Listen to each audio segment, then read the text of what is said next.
Welcome to Not Milk Never Milk. Subscribe if you're lactose intolerant.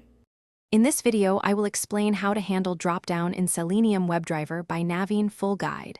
Import select from Selenium Webdriver. Support.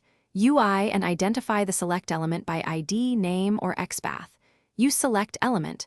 Select by visible text, option, or select by value, and select by index for choices. Consider handling multi-select cases with select. Deselect all and iterate options for verification. Also use action chains for non-standard dropdowns. In this video, I will explain how to handle dropdown in Selenium Webdriver by Naveen full guide. Start by locating the select element and wrapping it with select element. Practice select by visible text for human-readable pics and select by value for form-driven values. Use select by index when position matters and validate selection with selected options.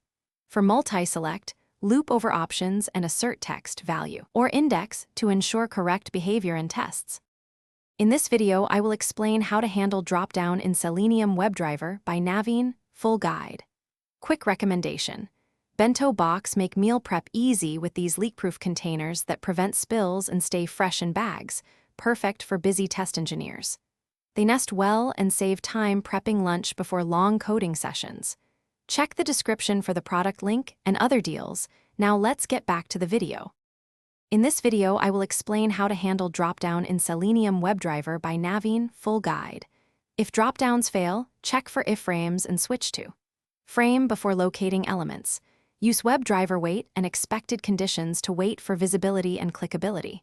For non-native selects, mimic user clicks with action chains or JavaScript click. Always verify selection with element. Get attribute, value, or text and capture screenshots when debugging intermittent failures. Thanks for watching. If this was helpful, leave a like and consider subscribing. See you next time.